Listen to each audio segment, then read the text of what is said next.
Hello, I'm John Brink, and we are podcasting on the Brink from downtown Prince George, British Columbia, Canada. And for all those people that are wondering, they know where Canada is. Where is British Columbia? It's on the west coast, and then it's a big province, the big city, Vancouver. We are 500 miles north, or 800 kilometers for our European friends, away from Vancouver. And so in the center of British Columbia, north-south, east to west. Today we got a very, very interesting guest, and her name is Marianne Page. I will read her bio in a minute and something special about it. The other part that I should mention to our friends around the world, in particular our friends in the United States, is that today is a day that we remember because it is the 9/11, the time that the towers were destroyed and 3,000 people died, and it shocked the world, and it's still very much with us, even still today, as we remember all of those that were lost. And I was watching this morning in our time, 6 o'clock, very important for us, still today, and hearing all those names, very, very sad. The other part I should mention, the other one in terms of politics, and sometimes how interesting it can become, but also that it takes sometimes a turn for the worst. And for myself, I was born in Holland, and in Holland we had, amazingly, 27 parties. Can you believe it? So, and obviously here in North America and Canada and the United States, especially in the United States, violence sometimes becomes part of politics. Unfortunately, I'm not suggesting that yesterday's and the killing of Charlie Kirk was one of those. We'll find out once the FBI does the investigation, but it troubles us immensely. And a young person at 31 years old, 2 kids, and an amazing individual, actually, in my opinion, and obviously he was conservative and brought young people together more than anything in terms of participating in politics, whatever level they are from, whatever party they support, but we are all in this together in the United States, and obviously we in North America. And, it was a sad, sad, sad day. But what comes to mind with him in particular, he was an amazing communicator, amazing for a young person, starting at the age of 18. And then just today, when he was killed by a shot, we still don't know who did it. FBI is investigating, and it is so sad. And it sends the message that violence and politics should not mix. We all in this together in North America, in the world, but also in particular with our friends in the United States. Very, very much with me, and I'm sure with everybody. So that being said, any comments on that, Marianne, before we start the podcast? Yeah, particularly in relation to 9/11, I was reading an article yesterday that was detailing a number of people who had missed being in the towers because they went back to pick up the phone, or their taxi didn't turn up, or they missed their usual train. And that really, it's like almost, how are they? Do they have survivor's guilt from having not been there with their colleagues? It's such I remember exactly where I was. I was in the McDonald's office, and we had TVs up near the coffee stations, and we were all just standing around the TVs in absolute horror at what was going on. It's one of those times that you know where you were when it happened, and the impact that it had on you, still has on you. It's it's horrific. And so some of these things I remember from, I was born in 1940, so but I say 85 years young, but I still remember John F. Kennedy when he was shot in Dallas. I know exactly where I was. I remember, as you do, with 9/11, and obviously tomorrow, yesterday, with Charlie Kirk, the young fellow that had such an amazing impact on young people in particular. We will remember that part as well. But most importantly, let's work together wherever we can, and that politics and violence do not mix, and let's try to work together and make things better. So there's so much divisiveness, John. How can we sort of bring it all back together and remember that we're all in this together? Because that's such a good phrase that we've used several times there, and it's so true. But we forget that, and it has become, probably through social media, such a black and white, divisive. No, I don't mean gender, race. I just mean you either hate something or you love something. There doesn't seem to be anything in between. There's no shades of grey. It's so divisive. It breaks my heart.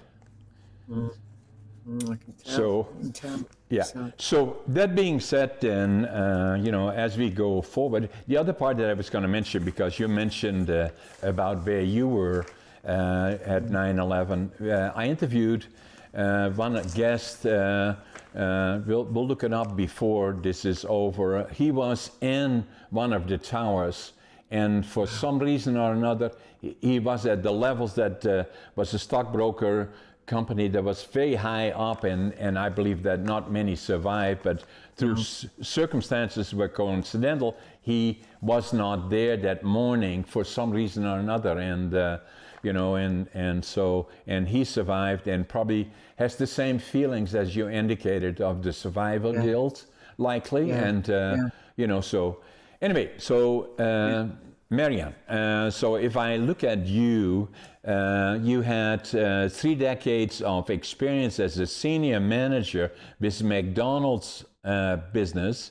McDonald hamburgers, we know them in around the world. Very, very successful company, known for a predictable performance, trusted by both the people and billions of customers served around the world. And so you are also an author of 3 best-selling books, and we'll talk about that part. Keynote talks, Kick-Ass Consistency, sharing that what she learned and saw there, and sharing it with other people in the world, and you've been very, very successful at that. So you were 30 years at McDonald's. Hard to imagine, so how you saw it evolve. Tell us about McDonald's for all those people watching us around the world. Yeah, it is, and certainly for me was an incredible business to work with. I joined McDonald's as a very naive 21-year-old out of university. I had such a sheltered life. I was really, really naive, and within 12 months, they had promoted me to restaurant manager with a £1 million restaurant, a team of 50, 2 18-year-old managers supporting me.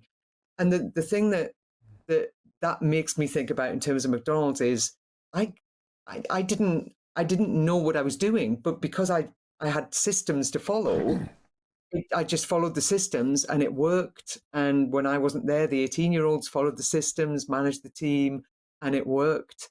And McDonald's are really good at training individuals to do their job or to do the job they need them to do, but then developing them as people, really spotting talent, pushing people out of their comfort zones, making them believe that they can do things that they never thought they could. And that really breeds loyalty. It breeds, because when you're constantly being developed and you feel valued because people are seeing what you can do and pushing you into something else, even though you're scared at the time, it just creates that real engagement. And obviously a lot of people, and possibly a lot of people listening to your extremely successful podcast, will have a very different view of McDonald's, probably a very negative view, because they are a huge corporation, and they've made mistakes. Of that there is no doubt. But for the people inside the business, it was very much, the culture was very much one of teamwork. Give a McDonald's person a crisis and they just grow to about 10 feet tall. They love a crisis, love getting in there and solving a difficult challenging situation. And I think with that development of individuals, whether that's at the sort of chip shoveling, burger flipping level, which teaches a lot of people for the very first time in their very first job teamwork, or whether it's as a more senior person being pushed to take on bigger challenges, to stretch your brain, to stretch your mind. I think there's a reason why I think it's currently 90% of senior managers in McDonald's worldwide started out on the shop floor at some level.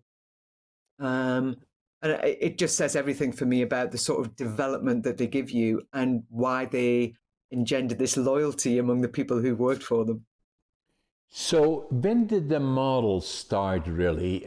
So I'm familiar with, I've lived in Canada for 60 years now, but and McDonald's was always there, but the model is unique.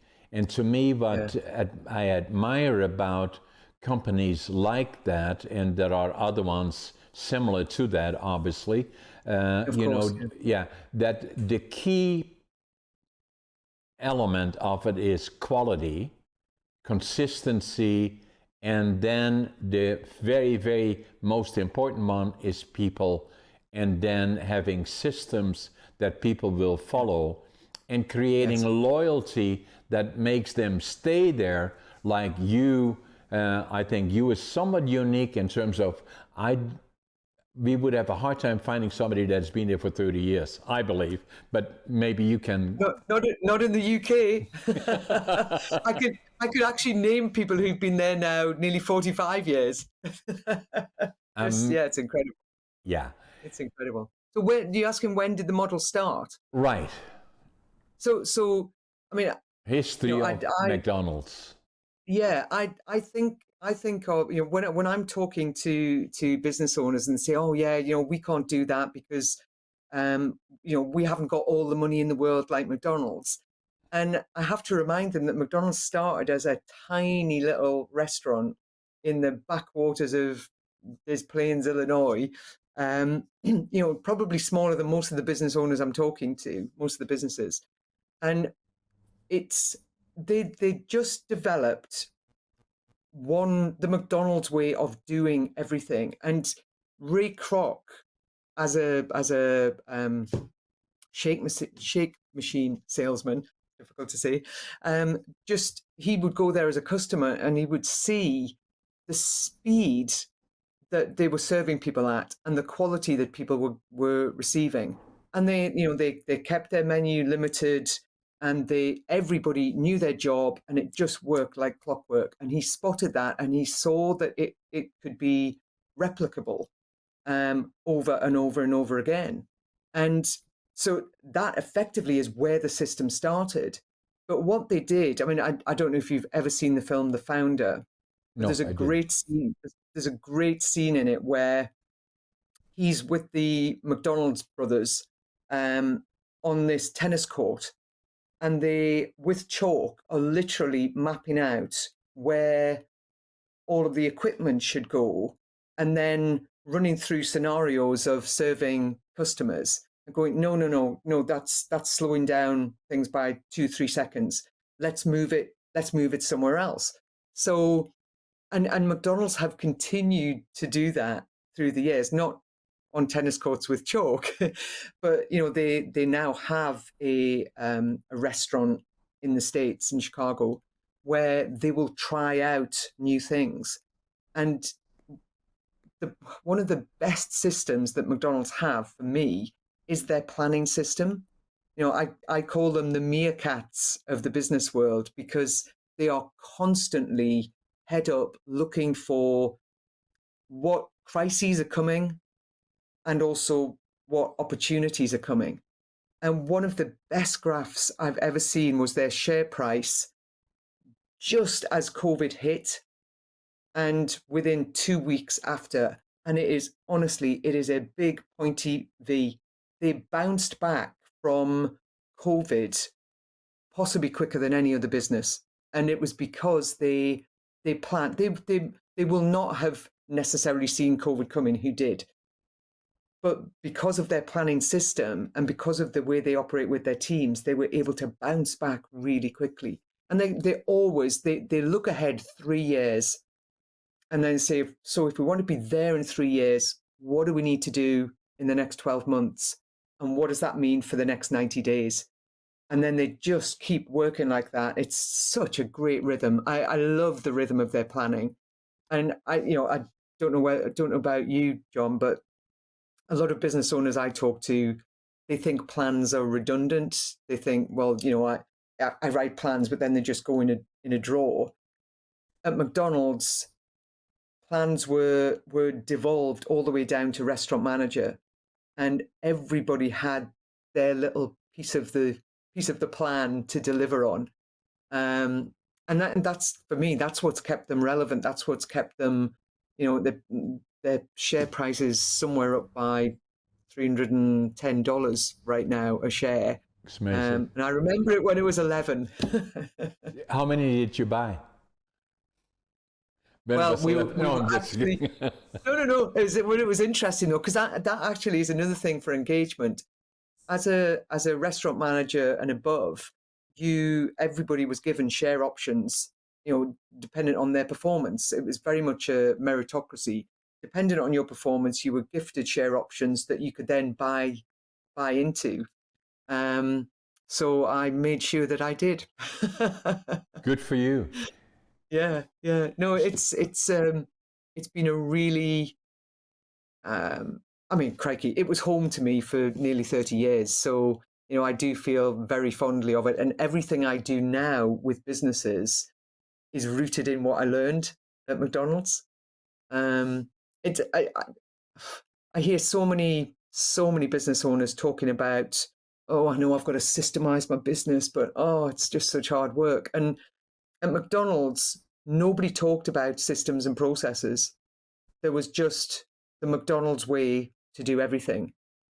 And what I try to say to business owners now is, forget the language of systems. Even the word process, I've got to be honest, shrinks a little bit of my soul. It's such a boring, bureaucratic word. And you see the shutters come down, especially if you're talking to a team. I've got a new process for you. Great, another new process.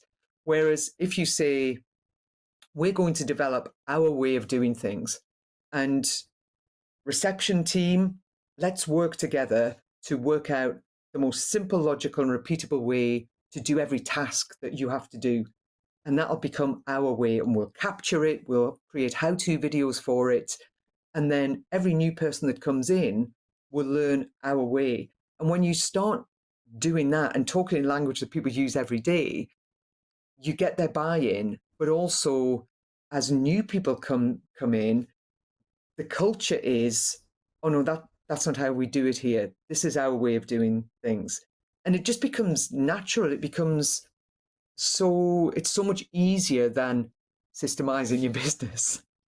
Yeah, and some people, they believe that reinventing what you're doing is just the right thing to do. The likelihood is, no, it isn't.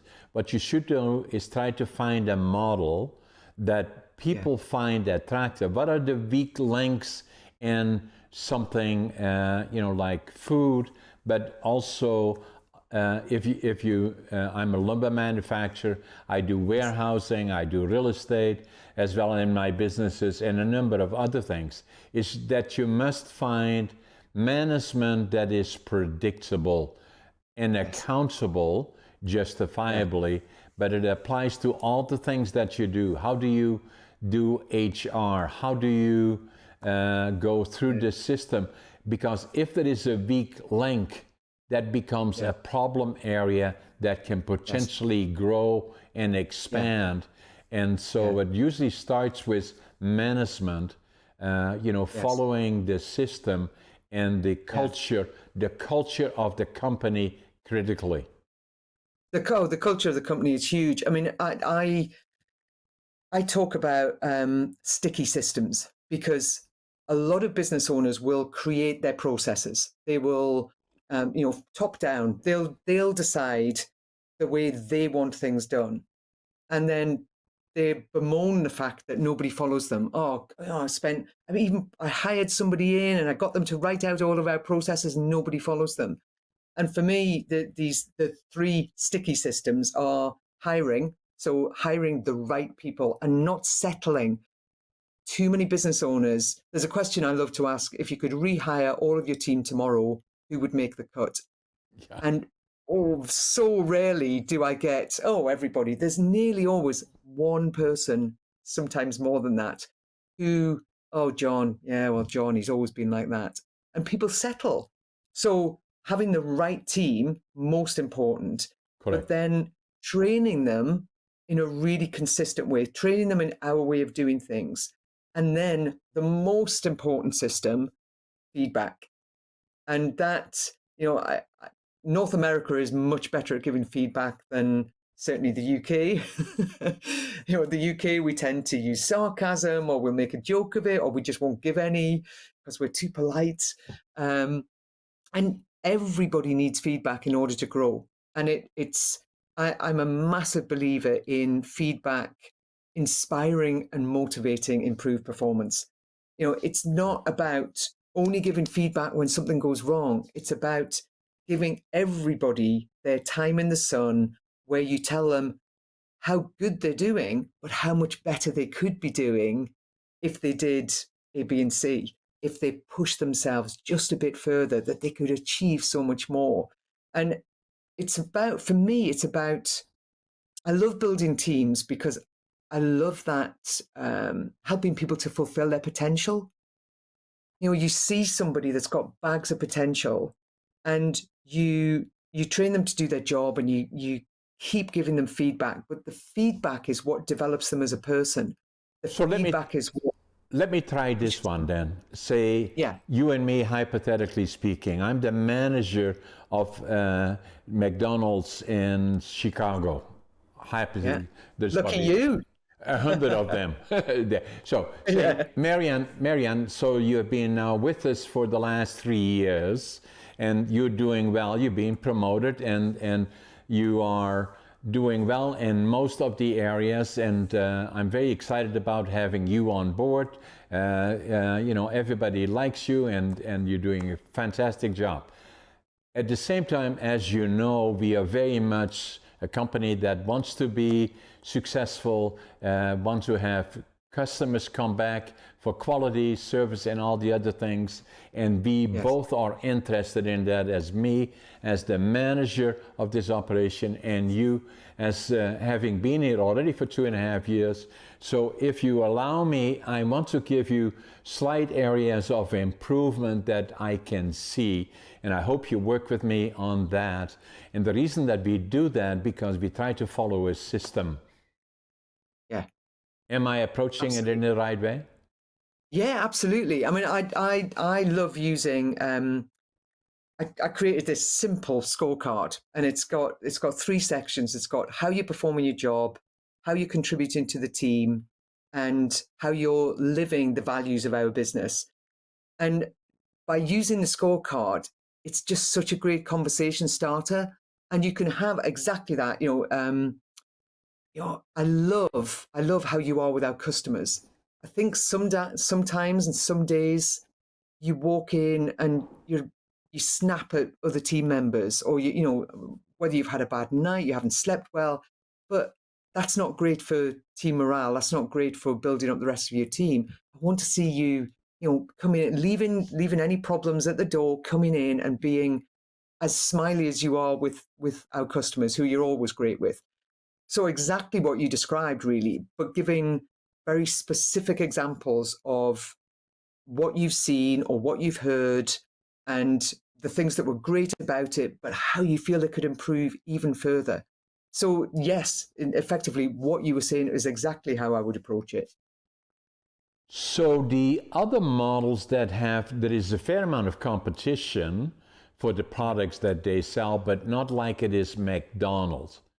I see now they are making changes where they putting protein in their coffee or something along those lines, not necessarily McDonald's or something else, but they're always looking at their product line as saying, how can we create more consistency and make it more attractive, and at the same time being aware of that, what people are looking for is healthy food in particular, as something that, and I see sometimes how they introduce products in that way of seeing trends in the marketplace where things are changing. Yes, it's really interesting actually. Oh, crikey, I can't remember how far back it was, but I think actually it was the end of the 90s. McDonald's, they had started to lose their traction a little bit. Yeah. They'd started to be all things to all people. They'd introduced salads, and they had tried to go down too far down the healthy route, and they had forgotten that most people come to McDonald's for a treat. They come to McDonald's because they want to grab something tasty and go. When they want healthy, they go to other places more often than not. Yes, you need healthy items on the menu for, parents who are bringing their children who don't want, a Big Mac or a quarter with cheese and fries. They actually want a chicken wrap, so they had to really think about who they were appealing to and get back to basics. Really go back and go, the Big Mac is the symbol of what we're all about. It's the symbol of our operational excellence. You can get a Big Mac in Calgary, the same as in Chicago, the same as in Connecticut, wherever. Have we moved too far? And they recognized that they had, and so they had to readjust backwards and remarket the things that had made them great all those years ago, while keeping the fresh, healthy products on the menu. So it was a really interesting time. There are a lot of items on the McDonald's menu now, as you may or may not know. It takes you about half an hour to read through all the menu items before you can make your choices.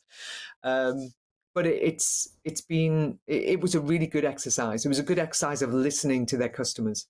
So the interesting part is I'm in northern British Columbia in a city called Prince George, about 85,000 people, and there's several McDonald's here, and there are other ones. So what I'm in the habit of doing is that I usually get up in the morning at 5:30, and then at 6 o'clock, I usually go to Starbucks for a coffee, and I buy a Venti Dark, and it costs me $3.62. Right next to them is McDonald's.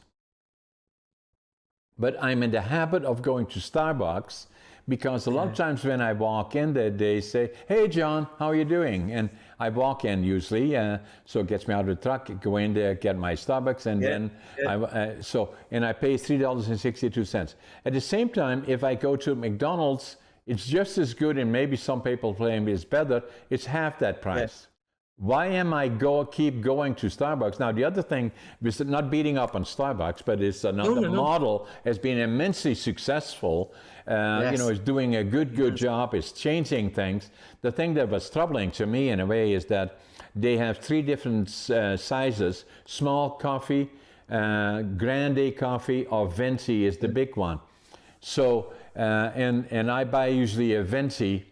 But I did not realize is that all the cups have the same volume of coffee in it. They are just smaller in size. So I didn't know that. What a cheat! So I say, "Hey guys, what are you doing here?" So I still go in though I buy my Venti Dark, and that's the smaller cup, with the same volume. So and Why am I doing that? Why go down there? I pay $3.62. I can get half the price at McDonald's next door, and just because the guys in Starbucks are recognizing you as their customer and are treating you as a special person. And I think that was always what we were told: recognize your regular customers. Make sure that you've got their order ready before they get there. Make sure you know their name, and that is so important. And particularly in today's society, it's even more important to have that human connection. I think because there's so much online, we all want that human connection. We want to be recognized. We want to be shown a bit of love. You're special to Starbucks, and right now maybe you're not special. It is better coffee, I have to say, in McDonald's. Just my viewpoint. Yeah, they're not making you feel special. That's why you're not going in there. Yeah. And is it habit is part of it as well in a way? The habit is. Yeah. Habit of course, habit is, which is great. But it's trust and loyalty for me are built on consistency. So if every time you go into Starbucks, you get that consistent service, you get that friendly greeting, you get your name, then you're going to be more loyal to them because you trust that you're going to get that. If there's an inconsistent service in McDonald's, for any reason, I mean, McDonald's have built their business on trust and loyalty, really. They've built it on consistency, and that is built on systems. But if you walk into McDonald's and you're getting some moody-faced person on the till who doesn't recognize you from Adam, then of course you're going to go to Starbucks. I would definitely go in there. Yes. It's about rapport. It's about connection. Yes. As well as consistency. So that then being said, and then spending 30 years at McDonald's, and then you became, or were already, you will tell us, you became an author. And being an author, I'm an author. Becoming an author is not easy. And so my experience was that I've done a lot of stuff, and obviously I'm November the 1st, I will be 85 years young, I call it. And you don't look it, John. And I mean that sincerely. Well, thank you very much. I try to stay fit and healthy, and so a lot of people said to me, "Hey, John, what you should do is write a book." And because you have had such an interesting life, and so for 20 years I tried to write a book, and about all my experiences, my ups and downs along the way, and then I started and I stopped and started on and on and on and on, and then about 6 years ago or so, already in my mid 70s or late 70s, I knew if I didn't start now, it would never happen. So the first book that I wrote is Against All Odds. And that's not how successful John is. It's more all along the way, all the challenges. So this book, it took me 80 years to live it, 20 years to think about it, 2.5 years to write it. and so it's not how successful, but it's all the ups and downs along the way. Yes. And so I liked it. And from there on in, I started writing other books as well, another 4. And, so and one from there on in. Tell us about your experience. What was your experience to get to the first book that you did? Yeah. And then it became a bestseller. Yeah, it's really interesting because I have always loved writing, always. And I always wanted to write a crime thriller. And when I left McDonald's, I joined a program. You're starting out in business, like a whole new experience for you. And I joined this program partly because one of the things they said is that we will get you to write a book. Great. So I wrote the first book I wrote probably took 6 months because I was really keen, and it was just a download of everything that I'd learned at McDonald's. It was called Process to Profit. So having said the word process shrinks a little bit of my soul. I called my first book Process to Profit. But I loved the process of writing. Getting all my thoughts and ideas together, getting it into a book, getting it published, and getting that first copy was amazing. So But have you got the book around you? Because I want to look at it. The first one. I have. I love the it. first one. So that was Process. yeah. Yeah. And I that was like the first one. and if I look at it, what I see is the cover is always a very important one, because once it is in the book rack, how do I get people to pick it up? How do I create an interest? And you used Process to Profit as that's an interesting one. I see your name underneath in big letters. That's an important one, because I want to raise my profile on my book. It was small letters. The latter ones that I do, the lettering is coached because I'm trying to raise my profile of John A. Brink. Yeah. It's funny though, and I'm sure this is over your years, many years on this earth, which is brilliant. Your thinking evolves. My thinking, as I say, this was a download of everything, everything that I had learned at McDonald's, and I'm proud of it because it was my first little baby. But my second book, which is this one, Simple, Logical, Repeatable.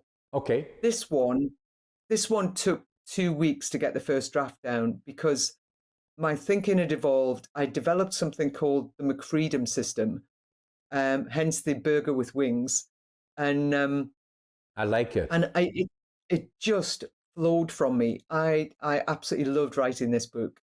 The interesting thing about this book is it had been out about 2 years. I had trademarked the McFreedom system. I'd waited. It actually had been out longer than 2 years. I'd waited for McDonald's to come after me for the McFreedom system. They didn't. I thought, great. I don't know if you know, with trademarking, after the 2-year period, you're free. You're free, yeah. Except I wasn't. Now what happened then? I got a letter from them saying from McDonald's, head office, from the general counsel saying cease and desist, basically. So I thought, right, I need to go in and speak to them. So I went into head office and I had a conversation with this lovely general counsel. And I said, I only talk positively about McDonald's. Everything I say is positive. And she said, yeah, but you've used muck and you can't use muck. So she said, the book can stay, which was music to my ears. She said, but it needs a disclaimer to say that you're not still working for McDonald's. This is nothing to do with McDonald's, which I was happy to do because it wasn't anything to do with McDonald's other than my lived experience. Yeah. My question to the council would be: I respect you, obviously. Can I still buy hamburgers there? Because I still love your product. Yeah. That would be a shock for him. What does he say now? No, you can't do that anymore either. No, I'm just being funny. So I know. So I like the title. Can you hold it on once more? I like the title of it. That is unique, simple, logical, repeatable.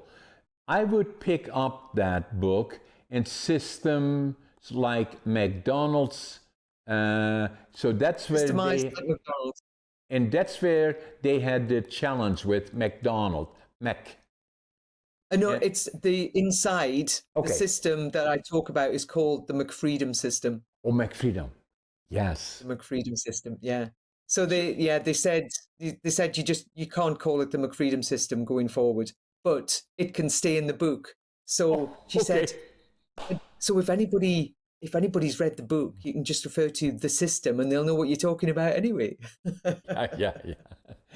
I like it. But then, John, the third book, this came about because you were talking about managers earlier. I kept going into businesses and recognizing that the managers were the people who were most troubled, shall we say.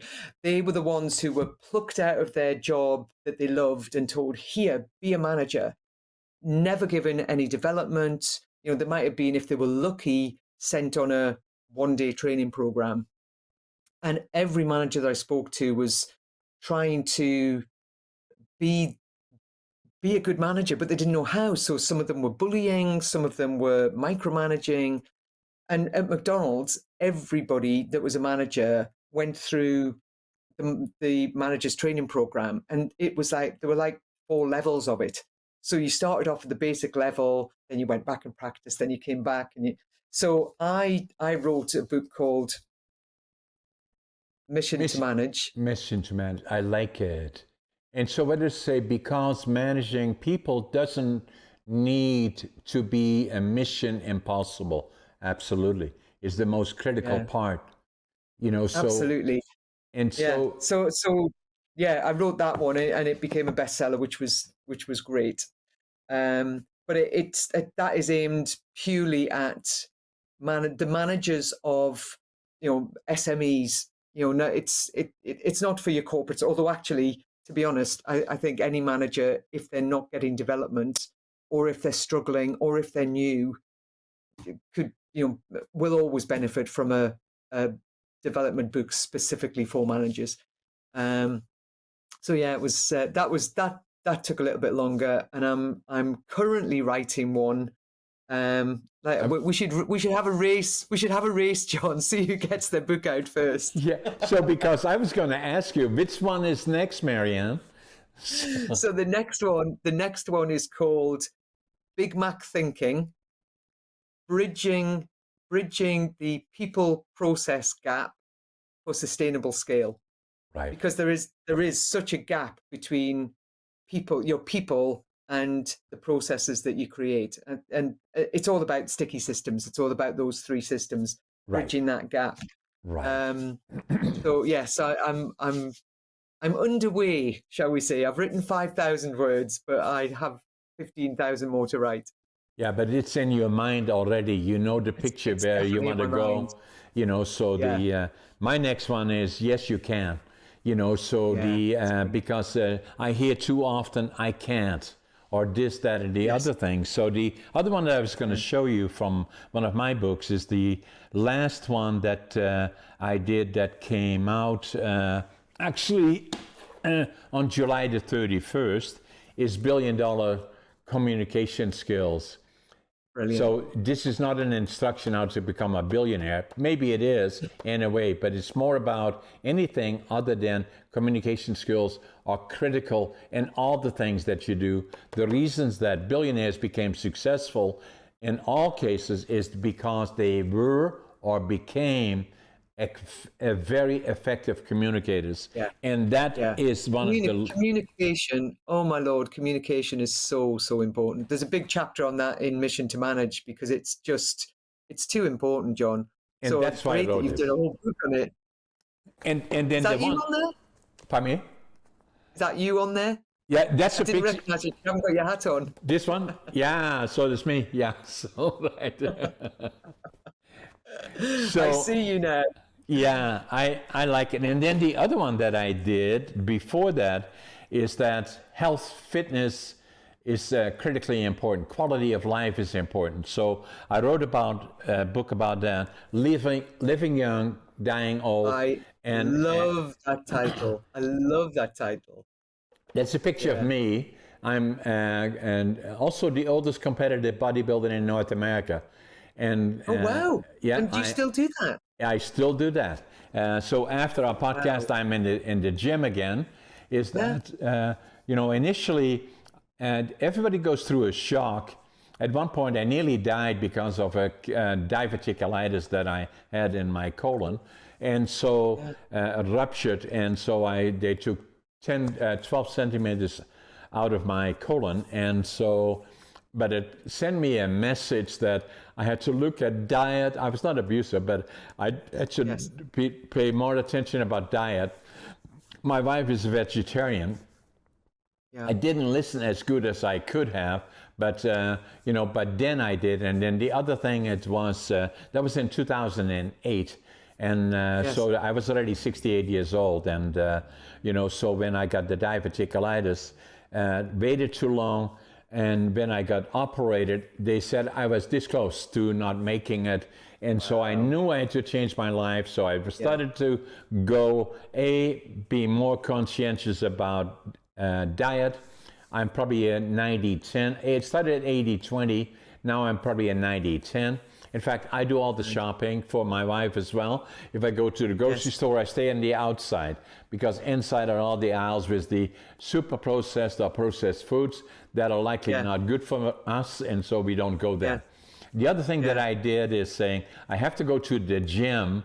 I did the same as everybody else does. At the end of the year, we say, going that, and then we're going to go buy a membership to the gym. And then 2 weeks later, we can find 100 reasons why we're too busy to go to the gym. I got a trainer 16 years ago, and I started training. And then after about 6 years of training, somebody came to me and my trainer and said, "Hey, John, have you ever thought about competing?" I said, "Me? Yeah." And so I said, "Why not?" Amazing. I did. What a great story. Bodybuilding physique. I became second bodybuilding in Northern British Columbia, third in physique. I qualified the same in the province, and then qualified me for the nationals and the Arnolds. And so then COVID came. Is that the Arnold Schwarzenegger? Correct, yeah. And wow. in Ohio, they have the Arnolds, where a lot of sports are being competitive, and so I qualified for that. And so, but then COVID came, and so now again, I'm training for the Arnolds in 2026. So this is my picture as I am today. And love the bike. Is that a Harley? Yes, it is. Although I'm not riding it anymore, I said I've done that, but that's the picture. They're amazing bikes. Although I could never ride a bike like that with the handlebars.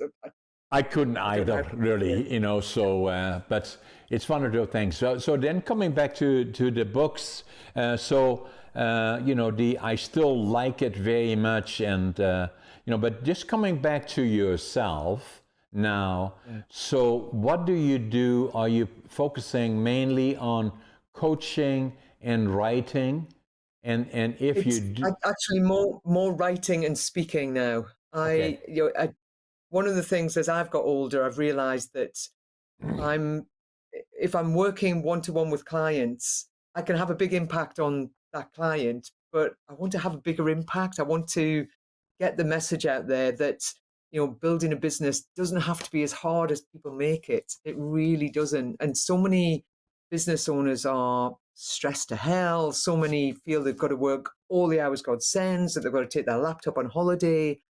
And when when I think back to me as a naive 21-year-old running $1 million restaurant, I could go on holiday, and I knew that 2 18-year-olds were going to be happily running the restaurant without me, because they followed the systems, and all of the team knew the McDonald's way to do everything. So if I can get to more people, get that message across, show them that it doesn't have to be so difficult to build systems in your business, if you focus on it being our way and creating how-to guides, then any business. That's what I would. In any business, absolutely any business. Yeah. It's not.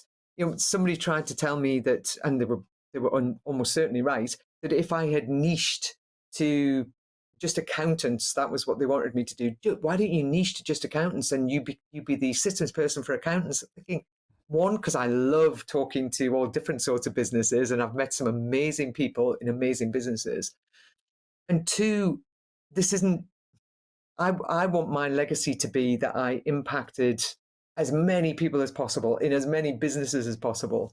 And if you're just in one industry, then yes, that's great. Everybody talks to each other. But if you're in many industries, then they all talk to their individual industries, and it becomes more of a, tributaries get bigger and bigger. And that's really what I want. I want to be on as big a stage as possible. I love standing on a stage with a mic anyway, John. I've got to be honest. That's one of the things I love.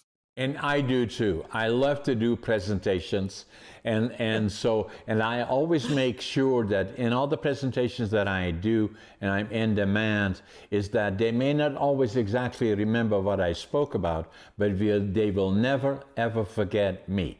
And so because I'm different than others, I walk around, I'm interacting, and I Well, you know must have some amazing stories, John. I do. You must have some amazing stories, especially from your forestry businesses. Are just And fantastic. still do as I live it now as well. Yeah, And so the other part, Marianne, is that I find that presentations that I do, in a lot of cases, I love to do them, but especially Central British Columbia, if I go into the States or in Canada, it usually takes me 2 days to get there, come back. I'm still running close to 10 companies here, and then I'm a writer and doing all the other things. But so what I find is that about 5-6 years ago, I started blogging, and then COVID came, and then we said, I was working through a local television station. We couldn't do that anymore. And so then I had an apartment downtown Prince George, and we started looking at podcasting. And then podcasting, looking at Podmatch, which brought people together from around the world. And so I started that about 2.5, 3 years ago. And so I find that things have changed, the media has changed, where the major television stations now, the CNN, ABC, CNN, all those other ones are declining in membership or people watching. The same as media and newspapers, but what is expanding, and it's still on its infancy, is podcasting.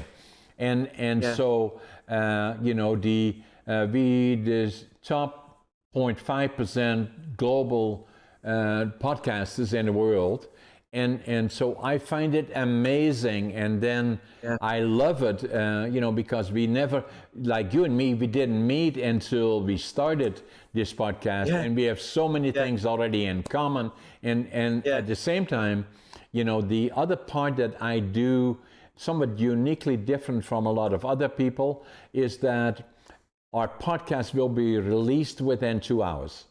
That's what I do with all my podcasts. That's fantastic. You're my I didn't realize that. That's amazing. Yeah, you're my podcast number 462, where I'm hosting, and then I'm guesting probably on another 200 or so.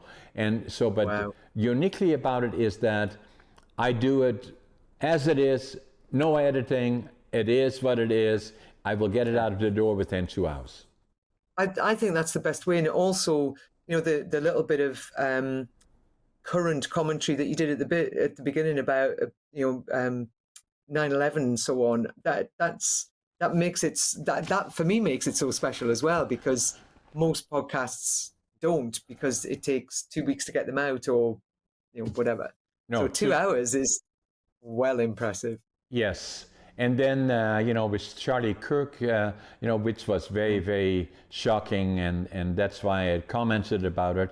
And then obviously today is remembering 9/11, and that is special for us around the world, really. And so... absolutely around the world, And that's why I made it part of, I felt it appropriate to speak about it. So then looking forward, Marianne, so how do people buy your books? Or do you have a website that people can contact you on? So you want to share that with us? Absolutely. You can buy the books on Amazon. So, Mission to Manage, Simple, Logical, Repeatable, and also Process to Profit, as well as the audio books for those who don't like reading but like listening. I recorded the audio books. If you can cope with my voice for 4 or 5 hours, then you'd be all right. So Amazon for the books, or my website, which is mariannepage.com. Very easy. And my speaker website is mariannespeaks.co.uk. So one of those 3 areas, or for those on LinkedIn, I'm on LinkedIn, I'm on YouTube, all the usual places.